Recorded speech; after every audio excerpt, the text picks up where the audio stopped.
Special কিছু digital আসবে, digital Bangladesh digital, সরকার digital, MP digital, উন্নয়ন ডিজিটাল, টিভি পর্যন্ত digital, mobile digital, camera digital, সবই যদি ডিজিটাল হয়, আজকের বক্তাও ডিজিটাল, শ্রোতাও ডিজিটাল, ওয়াজও হবে ডিজিটাল। রাজি আছেন তো? কষ্ট হবে না? কারা কারা শুনতে রাজি দু হাত তোলার একবার দেখান তো, লিল্লাহি তাকবীর। আল্লাহ কবুল করুক, আমিন বলেন। আমার ভাইয়েরা, আমি মোটামুটি কিছু কথা বলবো, এতক্ষণ যা বলেছি সব ভূমিকা শেষ। এইবার মূল আলোচনায় প্রবেশ করব। কষ্ট হবে না? হবে নাকি? ওটাওটি করবেন। কয়েকদিন আগে আপনার রংপুরে বদরগঞ্জে মাহফিল করলাম, এক বুড়া চাচা ওই জায়গা তো এরকম দেরি করে তুলে দিয়েছিল। অনেক জায়গায় এরকম দেরি করে তুলে দিলে খুব খারাপ লাগে, কথা বুঝছেন? 12টা 12:30টার মধ্যে ওয়াজ শেষ হলে আলহামদুলিল্লাহ, এখন বাজে 12:30, ওয়াজই শুরু করিনি। এখন ঘন্টা দেড়েক যদি ওয়াজ করি তাও তো 2টা বাজে। আরে ভাই, আমার বাঁচতে সমস্যা না, আগে কথাটা শোনে। তো এই মুরব্বী চাচা করছে, বাবা পেশাব যদি লাগে আমি লঙ্গি দিয়ে পেশাব করব, তা ওঠ মনে আমি কে বুড়ির যায় কমো, বুড়ি ওটি ওয়াজ হুজুর এমন ভাবে ওয়াজ ধরছে, আমি উঠতে তাল পাইনি, পেশাব উঠি করছি, তুই লঙ্গি ধুয়ে দে, বুড়ি খুশি হয়ে যায়। তো ইনকে নিয়ত করে বসে থাকেন, তাহলে 2টা পর্যন্ত চল। আর যদি পেশাব করাই লাগে 5 মিনিট ছুটি দেওয়া হোক, সবাই মিলে করে ওয়াজ কিন্তু শুরু হয়। মহিলাদের ওয়াজ হবে, যুবকদের ওয়াজ হবে। আজকে কি বিশেষ দিন, ছেলে ওয়াজ হবে না, কিছুই বুঝছেন। আপনার ওয়াজ শোনেন নাই আমার?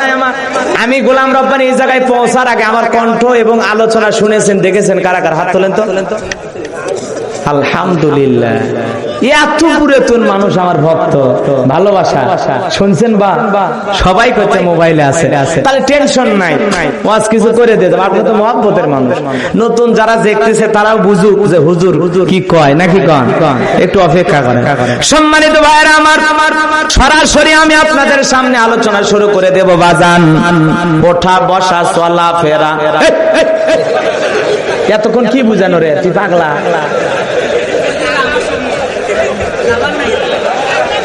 আর ভাবি মিস কল দিতে বলে, যা যা দেখা করে। এতক্ষণ বুঝেছি, সামনে থেকে উঠিস না।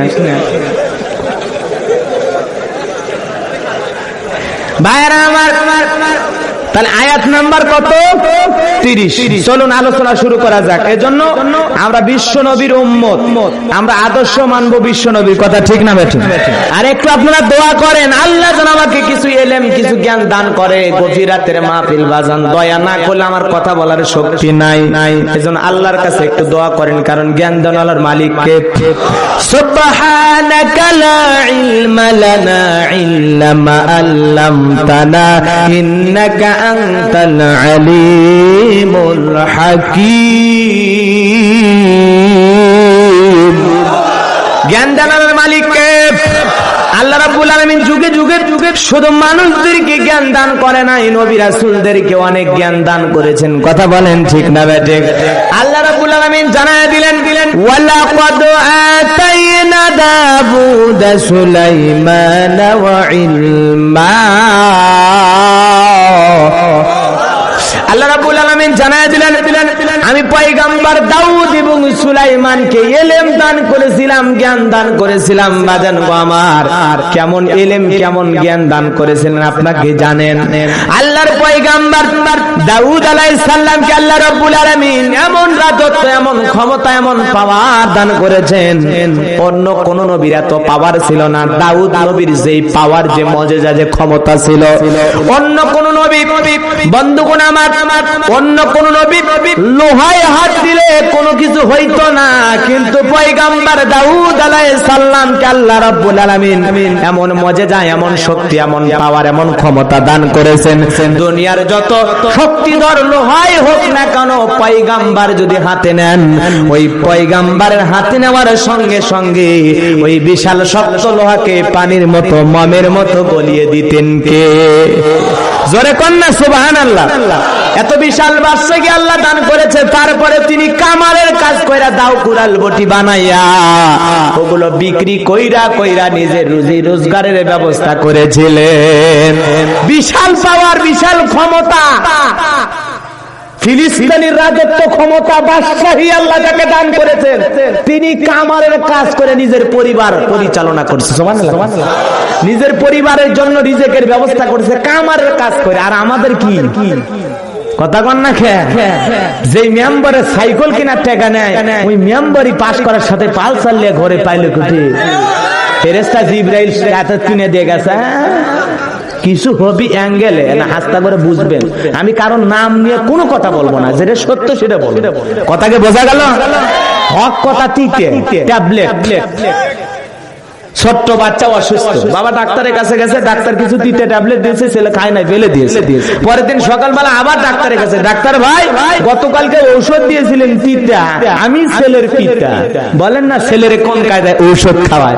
বলে উপায় একটাই আছে, সেটা হলো নীলফামারী দামি শহর থেকে হোটেল থেকে মিষ্টি কিনবেন, মিষ্টি কিনে মিষ্টি ফাঁক করবেন, ওর ভিতরে ট্যাবলেট দিয়ে ছেলের সামনে খাইতে দেবেন।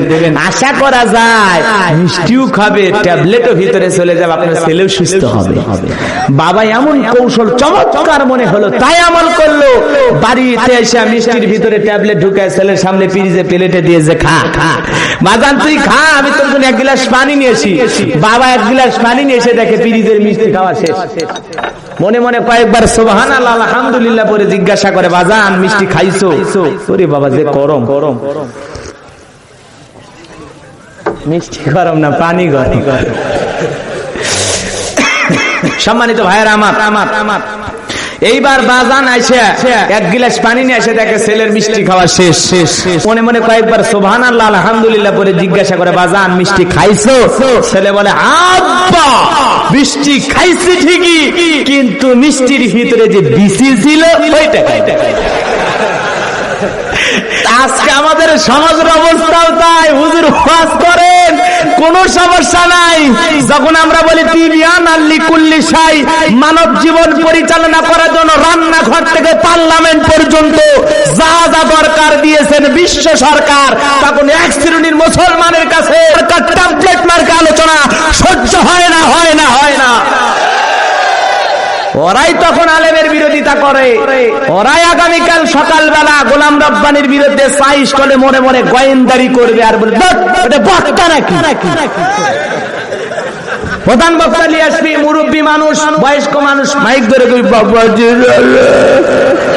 চ্যাংরা বক্তা নিয়ে আসছে, খালি লাফাই বাড়ি, ভয়ই লাগে। ভয় তো লাগবি, তোর ভিতরে যে শয়তানি আছে ভয় তো তোর লাগবি। তুই রামবামের গোলাম, ভয় তো তোর লাগবে তুই নাস্তিক বেঈমানদের দালাল, ভয় তো তোর লাগবে তুই তো সুদখোর, ঘুষখোর, হারামখোর। ভয় কার লাগে? যারা ইসলাম বিরোধী ওদের ভয় লাগবে, কারণ কোরআনের কথা শুনলে ঈমান বাড়ায় দেয়। কি জোরে কান না? এই যে দেখেন যারা মুচকি মুচকি হাসতেছে, সুন্দর চেহারা দেখা যাচ্ছে, এগুলো জান্নাতি চেহারা। সুবহানাল্লাহ। এই মানুষগুলোর ভিতরে কোনো ভেজাল নাই, কিন্তু আপনার আশেপাশে কেউ যদি চোখ মুখ মলিন করে হুদুম পেছার মতো বসে থাকে, সুবহানাল্লাহ কয় না, আলহামদুলিল্লাহ কয় না, বুঝতে পারবেন ওটা হলো বেদাতপন্থী লোক। কথা বলেন ঠিক না ঠিক? বুঝতে পারবেন ওটা হলো বর্তমান সমাজের সবচাইতে বড় শয়তান। কোরআনের হক কথা তো সহ্য হয় না কেন? এজন্য কোরআন আর ইসলামের পক্ষে আসি তো। বাইরে আমার যেই কথা বলতে চাচ্ছিলাম বাজান গো আমার, আল্লাহ রাব্বুল আলামিন পয়গম্বর সুলাইমানকে এমন পাওয়ার, এমন ক্ষমতা দান করেছেন, যিনি লোহার মধ্যে হাত লাগাইলে লোহা মোমের মতো গলে যায়। যুগে যুগে অনেক নবীদেরকে আল্লাহ রাব্বুল আলামিন এরকম মুজিজা দান করেছিলেন কিনা? পয়গম্বর দাউদ আলাইহিস সালাম চলে গেছেন, আজকে तमाम পৃথিবীর মানুষগুলো যত আমল আলা হোক না কেন, লোহায় যদি হাত দেয় লোহার কোনোদিন গলে না, কারণ নবী দাউদ নাই, তার মুজিজাও নাই। কথা বলেন ঠিক না ঠিক? আমার ভাইয়েরা, পয়গম্বর মুসা নবীর জামানায় মুসা নবীকে আল্লাহ রাব্বুল আলামিন মুজিজা দান করেছিলেন, লাঠি যদি ফেলে দেয় সুন্দর সাপ বানায় দেয় কে? কিন্তু পয়গম্বর মুসা নবী বিদায় নিয়ে গেছে, এখন লাঠি আছে, 1000 দিন ফেলে দেওয়ার পরেও কোনোদিন আর সাপ হবে না, কারণ নবী বিদায় নিয়ে গেছে, তার সাথে মুজিজাও বিদায় নিয়ে গেছে। কথা বলেন ঠিক না ঠিক? আল্লাহর পয়গম্বর ঈসা রূহুল্লাহ, আল্লাহ রাব্বুল আলামিন যাতে এত পাওয়ার, এত সুন্দর সুন্দর মজেজা দান করেছিলেন। কোন অন্ধ ব্যক্তি চোখে যদি হাত বোলাতেন সঙ্গে সঙ্গে অন্ধ ব্যক্তিকে দৃষ্টি ফিরাইয়া দিতেন কে? কোন কুষ্ঠরোগ যুক্ত ব্যক্তি, কুষ্ঠরোগে আক্রান্ত ব্যক্তির গায়ে যদি তিনি কখনো হাত বোলাতেন সঙ্গে সঙ্গে কুষ্ঠরোগ ভালো করে দিতেন কে? এমনকি মৃত মানুষকে জীবিত করার ক্ষমতা আল্লাহ রব্বুল আলামিন ঈসা নবীকে দান করেছিলেন। বলেন সুবহানাল্লাহ। আমার ভাইরা, ঈসা নবী হরিণী জবাই করে গোশত খাইতেন, হাড়গুলো খাইতেন না, হাড়গুলো আলাদা করে রেখে দিতেন। আবার ওই হাড়গুলো কুম্বি জিনাল্লাহ বলতেন। যখন বন্ধুগণ আমার হাড়গুলো সামনে রেখে শুধু দোয়া পড়তেন কুম্বি জিনিল্লাহ, এই শব্দটা পড়তে দেরি, কিন্তু ওই পূর্বে যে হরিণটাকে জবাই করে খেয়েছে ওই হরিণটা আবার পূর্বের মতো হরিণ হয়ে জঙ্গলের দিকে দৌড়ায় যেতে দেরি করতো না। কোন সুবহানাল্লাহ। আজকে আমরা গরু ছাগল হরিণ অনেক কিছু জবাই করে খাই, হাড় দিয়ে এক জায়গায় করলে আর কোনোদিন দৌড়ে যাবে না। কথা বলেন ঠিক না ভাই? ঠিক। তিনি যদি কোনো কবরস্থানের পাশে দাঁড়িয়ে যখন বলতেন উমুকের বেটা উমুক উঠে যাও কুম্বি জিন্নাল্লাহ বলার সাথে সাথে কত শত বছর আগে যে কবরের ভিতরে ছিল সঙ্গে সঙ্গে জিন্দা হয়ে পয়গাম্বার ঈসা নবীর সাথে কথা বলতে। আমার ভাইয়েরা, এখনো কবর আছে, কবরের পাশে আপনি আমি ওই শব্দ যদি পড়ি কখনো মানুষ আর জিন্দা হবে না, কারণ নবী চলে গেছে, তার মজেজাও চলে গেছে। কিন্তু বিশ্ব নবীকে আল্লাহ রাব্বুল আলামিন 24,000 মজেজা দান করেছেন। কোন সুবহানাল্লাহ। তার 24,000 মজেজার মধ্যে সবচাইতে বড় মজেজা, দামি মজেজার নাম হলো কোরআন। সুবহানাল্লাহ, জোরে কোন। বিশ্ব নবী চলে গেছে, কিন্তু নবীর সেই মজেজা শ্রেষ্ঠ নিয়ামত পবিত্র কুরআনুল কারীম আজও আছে না নাই? সমস্ত নবীরা বিদায় হয়ে গেছে, তাদের মজেজাও শেষ, কিন্তু আমাদের নবী চলে গেছে, নবীর মজেজা কোরআন এখনো আছে না না? আল্লাহর পয়গাম্বর দাউদ আলাইহিস সালাম ফিলিস্তিনের বিশাল বাদশা, তিনি কামারের কাজ করে সংসার পরিচালনা করতেন। জীবন যখন শেষের পথে চলে আসলো, পয়গাম্বর বুঝতে পারলো আমার জীবনের শেষ সময়টা আমি পার করতেছি। আল্লাহ রাব্বুল আলামিনের কাছে প্রার্থনা করে বললেন, মাওলা আমার পরে পরবর্তীতে ফিলিস্তিনের বাদশা হবে কে? বন্ধুগণ আমার, যখন তিনি এই দোয়া প্রার্থনা আল্লাহ রাব্বুল আলামিনের কাছে করলেন, পয়গাম্বর দাউদ আলাইহিস সালাম যখন মহান রব্বুল আলামিনের কাছে প্রার্থনা করলেন, আল্লাহ রাব্বুল আলামিন জানায় দিল, দাউদ রে, তোমার পরে ফিলিস্তিনের বাদশা হবে সেই আমার পক্ষ থেকে একটা সিন্ধুক যাবে বিশেষ নিয়ামত হিসাবে। ওই সিন্ধুকের ভিতরে 3টা জিনিস থাকবে, তার নাম কি কি, কোনটা দিয়া কি কাজ হয়, যে বলে দিতে পারবে, বুঝে নেবে, পরবর্তীতে তোমার পরে সে ফিলিস্তিনের বাদশা হয়ে যাবে। আমার ভাইয়েরা, পয়গাম্বর দাউদ আলাইহিস সালাম এত সুন্দর কণ্ঠ আল্লাহ তাআলা তাকে দান করেছিলেন। তিনি যখন জাবুর কিতাব তিলাওয়াত করতেন, সমুদ্রের মাছগুলো তার তিলাওয়াত শোনার জন্য পাড়ের উপরে উঠে চলে আসতো। এত সুন্দর সুরলিত কণ্ঠ, বিশাল দেহ, লম্বা পয়গাম্বর দাউদ আলাইহিস সালাম। আমার ভাইয়েরা, তিনি ফিলিস্তিনের পাহাড়ের উপর দাঁড়িয়ে ঘোষণা করলো, ওরে ফিলিস্তিনের জনগণ, কে কোথায় আছো? আমি তোমাদেরকে এই জামানার বাদশা দাউদ তোমাদেরকে আহ্বান করতেছি, ডাকতেছি, আমার ডাকে তোমরা সাড়া দাও। পয়গাম্বরের ডাক, বিশাল কণ্ঠ, মাইক দিয়ে কথা বলতেছি, 2 কিলোমিটার যায় না, কিন্তু তখনকার পয়গাম্বর নবীরা যদি কথা বলতেন, হাজার হাজার মানুষ যদি সামনে বসে থাকে, সমস্ত মানুষের কানের ভিতরে আওয়াজ পৌঁছায় দিতেন কে? আমার ভাইয়েরা, আজ থেকে 50, 60, 100 বছর আগে এই জমিনে আল্লাহওয়ালারা বয়ান করেছিল। আমার ভাইরা, অনেক আল্লাহওয়ালারা বয়ান করেছিল। বন্ধুগণ আমার, বাংলাদেশে অনেক আল্লাহওয়ালারাও বয়ান করেছিল। তাদের সামনে হাজার হাজার মানুষ বসে থাকতো, তাদের বয়ান শোনার পর মানুষের কলজা ভরে যেত। মানুষ, আগেকার মানুষগুলো, এত ডাক্তার হাসপাতাল ছিল না, আল্লাহওয়ালারা ঝাড় ফু দিত, এটাই মানুষ বিশ্বাস করতো। মাহফিলে সবাই বোতল হাতে নিয়ে আসতো। সুবহানাল্লাহ। আমাদের বগুড়ার একটা ঘটনা, বাজান আল্লাহওয়ালা ব্যক্তি সবাইকে বলেছে, বাজান রে, তোমরা বোতলটা তুলে ধরো, আমার আলোচনা শেষ, আমি একটু ফু দিয়া দেই। যে নিয়তে খাইবেন, বরকত রহমত দেওয়ার মালিক আল্লাহ, তোমার অসুখ বালা মুসিবত দূর করে দেওয়ার মালিক আল্লাহ, আমি শুধু কালাম করে দোয়া করে ফু দেব। কোন সুবহানাল্লাহ। আমার ভাইয়ের এক ইংরেজি পড়ুয়া পণ্ডিত, ইংরেজি পড়ুয়া এক পণ্ডিত নৌকা পার হচ্ছে, তার সাথে একটা হুজুর আছে। তো হুজুরকে ডেকে বলছে, হুজুর আমার একটা কথা বিশ্বাস হয় না, এই যে আপনারা হুজুর মানুষ যে এই যে বিভিন্ন দোয়া কালাম করে যে ফু দেন, এই যে ফু দিলে যে উপকার হবে, এটা আমার বিশ্বাসই হয় না। ইংরেজি পড়ুয়া ব্যক্তি যখন এই কথা বলতেছে, হুজুর তখন বলতেছে, যারা এটা বিশ্বাস করে না তারা হলো বাস্টার্ড। জোরে কোন কি বাস্টার্ড মানে বোঝেন কি বলেন তো? জারর সন্তান। যখন এই কথা বলেছে যারা বিশ্বাস করেন তারা বাস্টার্ড, এই কথা যখনই বলেছে তখনই ওই ইংরেজি পড়ুয়া ব্যক্তি বলে, হুজুর আপনি এত বড় কথা বললেন আমাকে। না আপনি তো বলি না, যারা বিশ্বাস করেন না তাদেরকে বলছি, আপনি জ্বলেন কে?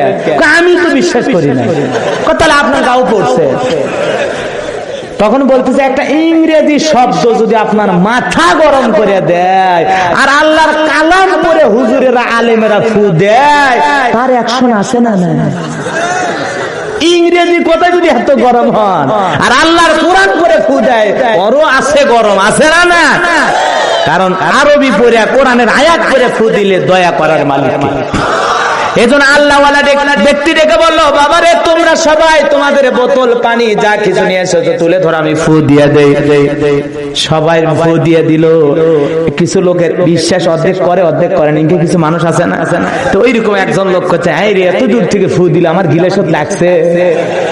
তো এই আল্লাহওয়ালা ব্যক্তি, এগুলো কিন্তু গল্প আমরা শুনেছি, কথাকে বোঝা গেল কোরআন হাদিসের কথা না, গল্প। আল্লাহওয়ালাদের সুন্দর সুন্দর আল্লাহ তাদেরকে কিছু অলৌকিক কিছু আল্লাহ দান করেছেন। সুবহানাল্লাহ আছে না আল্লাহওয়ালাদের কত কারিশমা।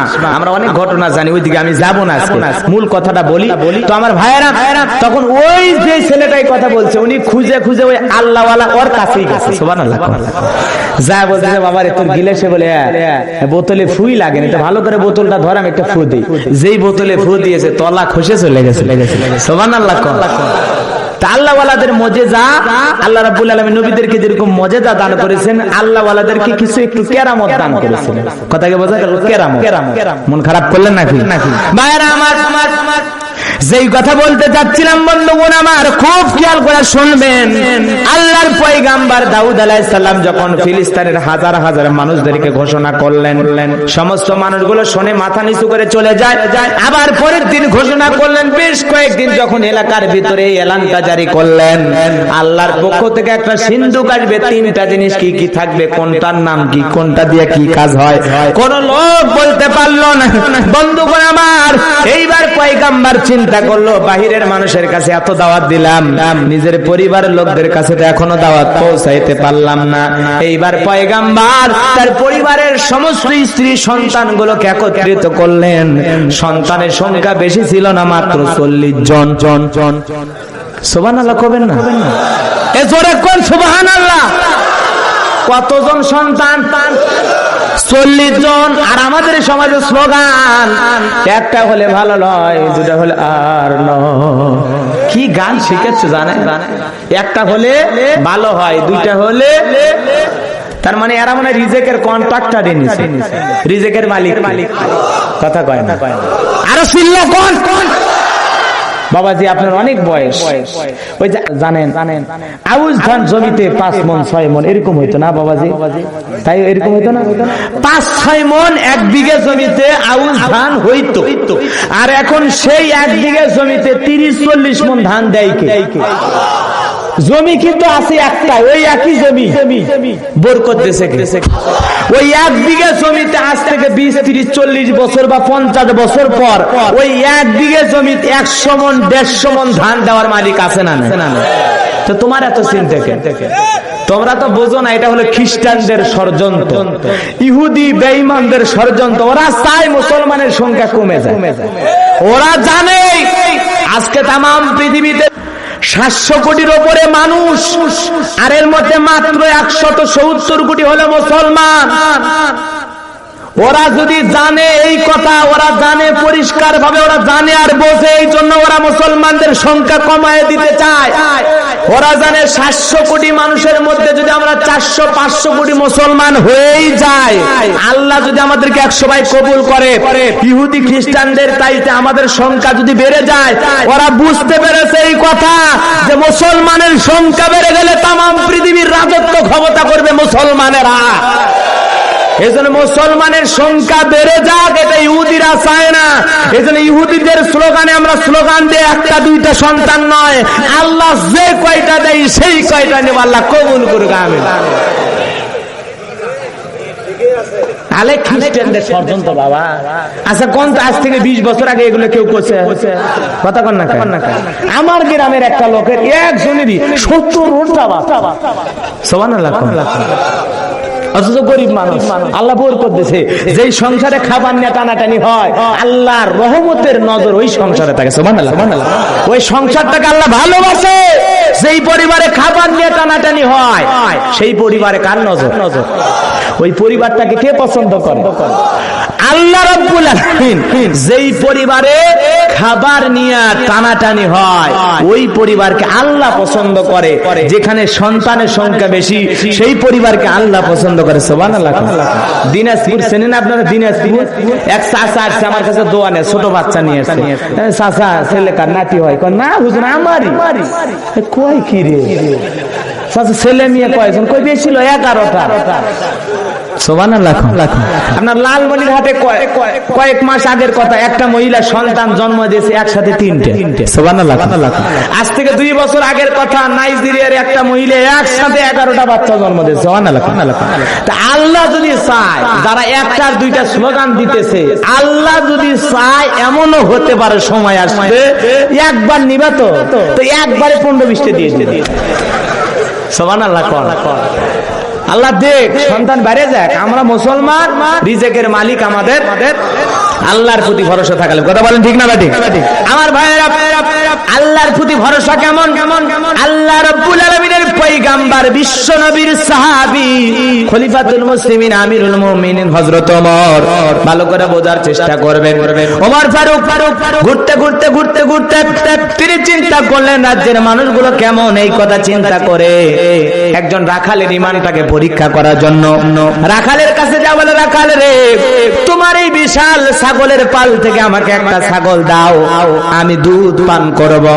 বন্ধুগণ আমার, এই কথা যখন বললেন, ভালো করে বোঝার চেষ্টা করবেন। এই কথা যখন তিনি বললেন, রাখাল দেখে বলে, ও পথিক, আমি তোমারে চিনি না, কখনো তোমার সাথে আমার দেখা হয় নাই। ও পথিক, আমার কাছে যে তুমি দুধ চাইতেছো, আমি এই ছাগলগুলো রাখাল কিন্তু মালিক না, মালিকের অনুমতি ছাড়া দুধ আমি দিতে পারবো না, কারণ আমি এগুলো রাখাল আমানত হিসেবে দেখা লাগবে, এখান থেকে দুধ দেওয়ার ক্ষমতা আমার নাই। কোন সুবহানাল্লাহ। আমার ভাইয়েরা, এই কথা যখন বললেন, বন্ধুগণ আমার, ভালো করে বোঝার চেষ্টা করবেন। রাখাল যখন এই কথা বলল, রাখালের ঈমানটাকে পরীক্ষা করার জন্য খলিফা ডেকে বলে, আমি তোমারে কিছু পয়সাই দেব না ভাই, তুমি দাও। বলে, না, আপনি কি জানেন না খলিফা ওমর ফারুক রাজ্যের ভিতরে ঘুষকে হারাম করে দিয়েছে, ঘুষ নেওয়া নিষেধ। এই কথা কে বলেছে? কথা কন। খলিফা। বন্ধুগণ আমার, এই কথা শোনার পর রাখাল যখন এই কথা বলেছে, ওমর ফারুক ডেকে বলে, রাখাল তাহলে ঠিক আছে, তুমি আমার সাথে ওই গুহায় চলো, গোপন জায়গায় যায়, এমন একটা গুহার ভিতরে তুমি আমাকে ছাগলের দুধ দিবা, দুনিয়ার কেউ টের পাবে না, ওমর ফারুকও টের পাবে না, দুনিয়ার কেউ টের পাবে না, শুধু তুমি আর আমি থাকবো। রাখাল দেখে বলে, ও পথিক, আমি তোমারে চিনি না, তুমি আমি যখন ওই গুহার ভিতরে যায় গোপনে তোমাকে দুধ দহন করে খাওয়াবো, তখন পৃথিবীর কারো চোখ যদি না থাকে, এমন এক সত্তা আছে যার চোখকে ফাঁকি দেওয়ার মতো দুনিয়াতে কেউ নাই। সুবহানাল্লাহ। জোরে কোন ভাই, আরো জোরে কোন সুবহানাল্লাহ। আমার ভাইয়েরা, ওমর ফারুক 2টা দিরহাম দিতে চাইলো, তারপরেও রাখাল দুধ দিতে স্বীকার হলো না। তাহলে চিন্তা করেন, একটা রাখালের ঈমান কত স্বচ্ছ, সাদা, পরিষ্কার। সুবহানাল্লাহ। কোন আমার ভাইয়েরা, ওমর ফারুক এইবার ডেকে বলে, আমি 29টা তো যদি পারো আমারে দাও, আমি টাকায় দিতেছি, টাকার বিনিময়ে দিবা না? বলে না না না, আমি রাখাল, আমি আমার ইমানের প্রতি কখনো এরকম আচরণ করতে পারবো না, আমি আমানতের খেয়ানত করতে পারবো না, আমার মনিবের কোনো সম্পদ আমি নষ্ট করতে পারবো না, খলিফার আইনকে আমি লঙ্ঘন করতে পারবো না, আমার আল্লাহর চোখকে ফাঁকি দিয়ে আমি অন্যায় কোনো কাজ করতে পারবো না। আর আপনি আমার কাছে বারবার খাবার চাচ্ছেন, মানে আপনি যদি ইমানদার মুসলমান হয়ে থাকেন তাহলে এমন এক সত্তার কাছে খাবার চান যিনি আপনাকে খাবার দেবে। ওয়া মাইয়াতাওয়াক্কাল আলাল্লাহি ফাহুয়া হাসবুহু। আমার ভাই, আপনি আল্লাহর উপর তাওয়াক্কুল করেন, আল্লাহ আপনার রিজিকের ব্যবস্থা করে দেবে। আমার ভাইয়ের এই কথা শোনার পর খলিফা ডেকে বলে, তুমি কি ওমর ফারুক কখনো দেখেছো? বলেন না না, আমি খলিফা ওমর ফারুককে এতটা ভালোবাসি, জন্ম চোখ দিয়া যদি একবার আমি খলিফা দেখতে পারতাম, খলিফাকে দেখতে পারতাম, আমার জীবনটা ধন্য হয়ে যেত। কোন সুবহানাল্লাহ। এই কথা শোনার পর ওমর ফারুক ডেকে বলে, রাখাল, তোর ঈমান আমার কাছে এত ভালো লেগেছে, এত মজা লেগে গেছে, তুই তাকায় দেখ আমি এই রাজ্যের খলিফা ওমর ফারুক। এই কথা বলার সঙ্গে সঙ্গে রাখাল ওমর ফারুককে বুকের সাথে জড়িয়ে ধরেছে। কোন সুবহানাল্লাহ। আমার ভাইয়েরা ভালো করে বোঝার চেষ্টা করেন, পয়গম্বর 40 জন সন্তান, তাহলে সন্তান দেওয়ার মালিক আল্লাহ, রিজিকের মালিক কে? জোরে কন্যাকে। 40 জন সন্তান, 21 জন হলো কন্যা সন্তান, মেয়ে সন্তান, আর 19 জন হলো ছেলে সন্তান। কোন সুবহানাল্লাহ। 19 জন ছেলে সন্তান।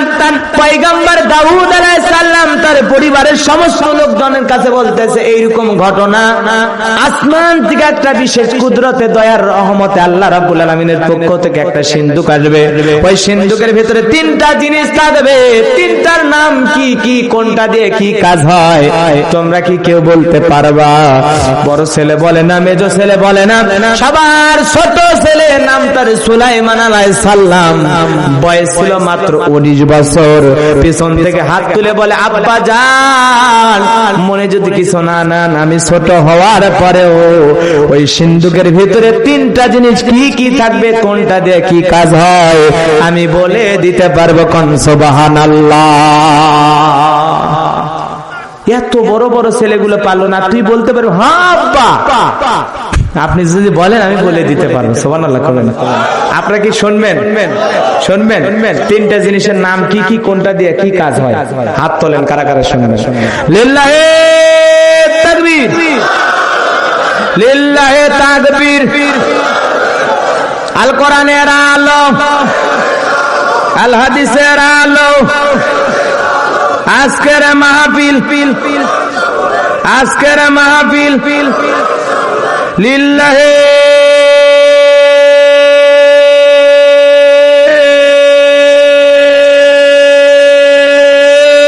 তাকবীর। আলহামদুলিল্লাহ, আপনাদের কথা শুনে, আলোচনা শুনে বোঝা যাচ্ছে একটা বেজে গেছে, আর একটু রিস্ক নেওয়া যায় নাকি? 1:30 পর্যন্ত চলে কি? হ্যাঁ রে, চলবে, মানে চলানি লাগবে। আজকে কি করবেন? এত সুন্দর করে খরচ করছেন আপনারা, চলানি লাগবে। চাচা চলুক, চাচা আছে যতক্ষণ মাহফিল চলবি ততক্ষণ, চাচা উঠে গেলে আমি মুনাজাত করে দেব, যেহেতু সভাপতি। ভাইরা আমার, কি কষ্ট পাচ্ছে নাকি এ যুবকে? হ্যাঁ, এমনও বাটপার এই জায়গায় নাই, আমার গাইবান্ধা বিভিন্ন এলাকায় আছে, এমনও লোক বসে আছে যাত্রার প্যান্ডেলে ফজরের